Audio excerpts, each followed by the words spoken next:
Kia ora, Helen Brahms from Cruise Planners here, and welcome to our Facebook Live and our travel question of the day.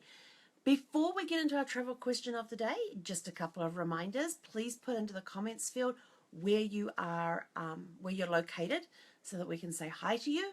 And also too, if you have a travel question that you would like us to answer, then please send us a private message, and you could end up on our question of the day. And today's question is a really cool one. It is one that it changes so much and so often that you really have to stay on top of this, especially if you're somebody who doesn't travel internationally a lot. Just check every time before you go. If you're somebody who travels internationally a lot, you still got to be aware of what's out there. So today's question comes from Trista from Cherry Valley, New York. And we had a great conversation today, and as she's getting ready for a big trip that she's going to be doing next year. And this question came up because she says every time she goes overseas, she still tries to figure out how to stay in touch with people. So her question for today is, how do you stay connected without incurring horrendous phone bills when you come home?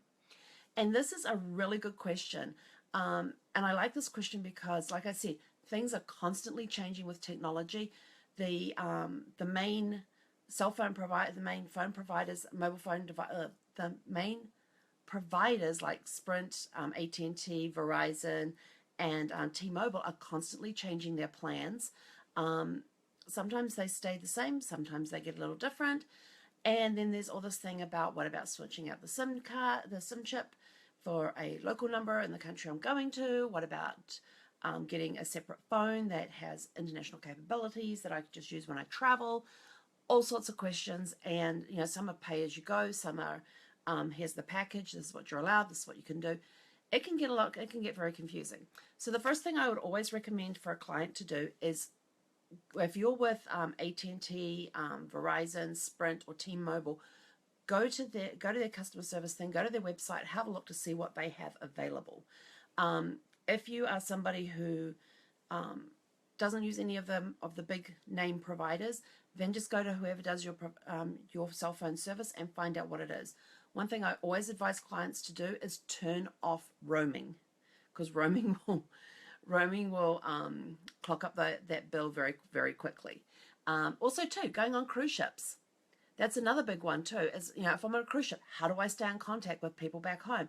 Some people have mobile businesses these days. I myself, I can do as long as I have an internet connection, I can do my business from anywhere. So, we've got people who have mobile office capability when they're traveling, whether they're on a cruise, on land, if they're in Europe, if they're in Asia, if they're in the South Pacific, if they're in Australia, New Zealand. How do you stay in contact without racking up the bills? So a couple of suggestions are, like I said, talk to your providers, find out what their latest plan is, and always check with them. They may tell you something now, and then you're traveling in 6 months' time, and they may change it. So that is what I always say, check it. Always check, because they're always changing things. If you are a frequent international traveler, then you probably have it down to a science. You may have a separate phone that you use when you're traveling internationally that gives you worldwide access wherever you go, and it could be a pay-as-you-go scheme, like burner phones or stuff like that. So let's have a look at some of them. I ran through some of the websites here, and I've got them up on my computer screen, so I will be looking down there, so I apologize for not keeping contact with the screen, because I can't memorize all of these, because some of them are a little... Okay, so I had a look at Sprint, and they have their international carrier service, and on their website you have to put in where you're going and what type of phone you're using to see if it can be used in the area that you're going to be going, and if they have coverage while you're there. And so, of course, I go to New Zealand a lot, so I put in New Zealand, but it didn't come up with New Zealand. I had to specify the city, and I'm like, well, if I'm moving around the country, I could be in Auckland one day, I could be in Christchurch the next, maybe Dunedin, Queenstown, up in Waitara. I could be anywhere in New Zealand. I just need to know if I get service in New Zealand. So I guess it depends on where in New Zealand you're going to be. So they have international rates where if you get the Sprint One World, it's 20 cents per minute, and their roaming is also 20 cents per minute for voice. Text is, if you're on Sprint Open World or Sprint Global roaming, you get free text. I like that. I like that one. Let's see, but they have, based on their global roaming or the open world, the thing's a little confusing here. I'm trying to figure it out. I looked at it earlier and I still couldn't figure it out. I guess it would depend on what you're going to be using as to what they charge you. There's a monthly charge. There's also a 1-day speed pass, a 7-day speed pass, a 14-day speed pass, and then you have the monthly passes. And each, depending which one of those, will determine how many megabytes are included,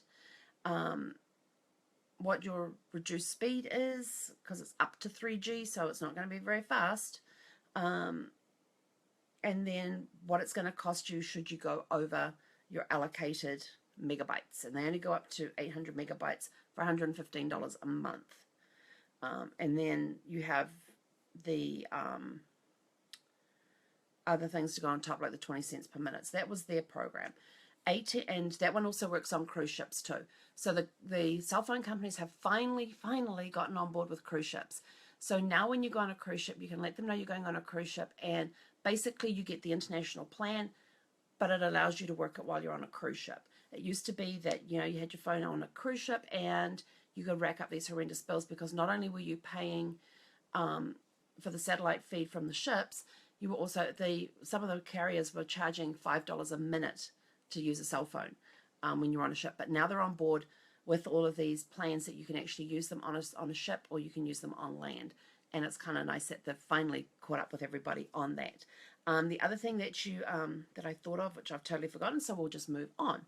So AT&T have the AT&T Passport, and that's 30 days, and you can have Passport for $40, which gives you unlimited texting, which is nice. I have AT&T. I used it when I was last down in New Zealand, and I just basically would just text my parents, the bus is coming up here, we're going to be here, we're going to da-da-da-da. So they knew when I was arriving. The funniest thing was I texted them to say, we've just stopped at this hotel now, and our hotel's going to be the next hotel. What I didn't realize is the hotel we were sitting in front of was right behind the hotel that we were going to. So the bus driver offloaded the passengers, gets back on the bus, goes about 2 to 3 feet, turns into a driveway, and parks. And I'm like, if I knew I was that close, I would have been off the bus by now and in the hotel, and then come out and got my bags. So that was kind of funny, saying, we're just at this hotel now, and da-da-da-da. So I don't know if my parents realized we were at the hotel behind this hotel or not, but, that's all good. So for the $40 a month, and it's 30 days, it's a one-time for 30 days or a monthly recurring. So if you're traveling for a couple of months, it's okay. If you're traveling for a month, you got it there. And it starts as soon as you activate it. It will start. So you get unlimited texting across all their plans, the Passport Silver, and Passport Gold, and they go up in price. And you go anywhere from 200 megabytes of cellular data through to 800 megabytes of cellular data. And you get unlimited Wi-Fi access at participating hotspots. So that's a nice feature too.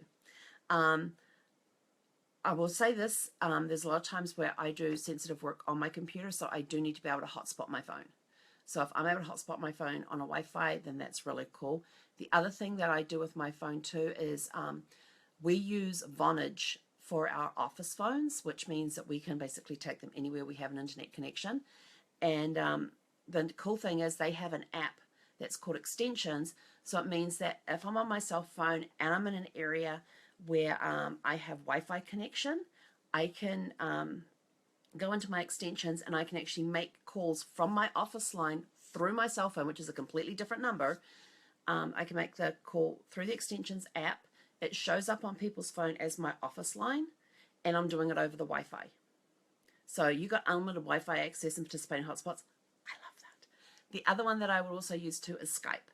And Skype is really cool. I can't remember the pricing. I think it's like $60 a year that you can call landlines through Skype.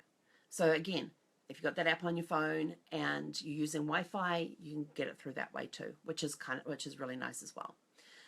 Then we went to Verizon with their Travel Pass. Now they had, what was theirs? Oh, theirs were per day. They had a per day thing where it was $10 per device per day. Now, all of these do have exceptions when it comes to Canada and Mexico, so you do need to check those out too. because I believe for Verizon it was $2 per device per day for Canada, and I'm just double checking here. Yeah, Canada and Mexico. So based on what your domestic plan is, you can actually carry that plan with you when you go traveling, and you can connect it for, if you're Mexico and Canada, $2 per day per device, or $10 per day per device in over 100 countries, and you can go on their website and type in what country you're going to and it will show you. Or you can do the monthly cost, and well, the per day thing is based on your domestic plan. The monthly traveling one, which I believe also applies to cruise ships as well, that is, you have anywhere from $15 or $25 a day for Mexico and Canada. Then you've got up to over 140 countries where it's $25 per, sorry, that's per month per device, or $40 per month per device. And I like the $40 per month because I get 100 minutes talk time. And then there's 100 texts can be sent, unlimited received. This is on the $40 per month with Verizon. And their data is 100 megabytes, and then it's got something about monthly allowance. So I've got to go read the small print for that. Our overage is $25 per 100 megabytes. So that's good to know. And then they have the cheaper plan at $25 per month, where it's $1.79 a minute to talk, 50 cents to receive, 50 cents to send a text, and 5 cents to receive. And again, you got the 100 megabytes. But the one that I liked the most when I was researching this was T-Mobile. Go unlimited at home and abroad. That caught me straight away. Right there in big pink letters on their website, it says, go unlimited at home and abroad. And I thought, oh my gosh, there's got to be a catch to this. So what they have, you can enjoy unlimited data and texting in 140 plus countries and destinations, all at no extra cost. I love that. So that is data and texting, which means that I could still use my Vonage app. I could use Skype, the Skype app. I could dial out through those using Wi-Fi, using data, and not have to worry about a thing. We may have to check that. And if you want to talk, like I did Australia and New Zealand to see what the talk rate was, it was 20 cents a minute if I did it over the normal cell phones. But if I'm going through my extensions app for Vonage or through the Skype app, I'm doing that over the Wi-Fi. It's not going to cost me anything. I like that. And that's if you're on the T-Mobile One and Simple Choice North America plan. How that compares to other plans, I don't know. But that's just a brief overview of some of what's out there as far as the data plans go. Like I said, go to your provider, check them out. If you're going to be traveling a lot, really dig in deep into what is available. There are options where you can buy SIM cards for the areas that you're going into. Like you can buy a SIM card that works throughout Europe. You can buy a SIM card that works in the South Pacific, Australia, and New Zealand. You can buy a SIM card that works in Asia. The technology hopefully has changed because it's been a few years since I've used one of those. I actually bought a device, like a phone, that I could then pop the SIM card into based on where we were going, and it had prepaid minutes on it. So it was a pay-as-you-go thing. And you could update the journal, you could text messages. It was just a very basic phone, so I couldn't send any photos. I couldn't take photos with it. But I thought I had my other phone to do that, and that was fine. So you can do it that way too, where you just get a phone and it's on an international number, but then you've got the problem of people calling you. You also get charged when people call you on some of those. So you really got to look and research as to what's out there. This was just a quick overview as to what some of the major carriers had. And then you could also buy disposable phones when you go overseas as well. You could also do that too. But then again, it's the pay-as-you-go scheme, and depending on what plans they have as to what you can use. But having a phone that's on a local number for, like, if you're traveling through Europe or something, could be good in cases of emergencies for people that you're meeting up with in Europe, that sort of stuff as well. But having your regular phone with you, for me, works great. So yeah, you can do the SIM card thing. You can do the buy the disposable phones when you get to wherever it is you're going. Check out what your carrier has. Remember, most of them now using cruise lines. Although when you're on a cruise line, do check out their internet packages. Some of them do run a little on the expensive side because they're by the minute and their speeds are not as quick as we are used to here on land. Carnival has a great plan, only because I used that the last time I was sailing, and they did $5 a day per device, and that allowed you social media access. So Facebook, Instagram, LinkedIn, all your social media sites you were able to access for $5 a day. But again, make sure you turn off roaming especially when you're on the ocean. Please turn off roaming when you're on a ship. That could get you into some serious trouble with your bill by the time when you get back. Even when you're traveling internationally, make sure you switch that roaming thing off so that you're just on whatever network is available. So that's it from me for today. Thank you, Trista from Cherry Valley in New York, for your question. I hope this helps you, because I know you're getting ready to go on a phenomenal trip. I really wish I could go with you on that trip, but unfortunately timing doesn't allow me to do that. So if you'd like us to answer your travel question of the day, if you'd like us to answer your travel question, please send us a private message and we'll be more than happy to make it our question of the day. Until next time, hei konera.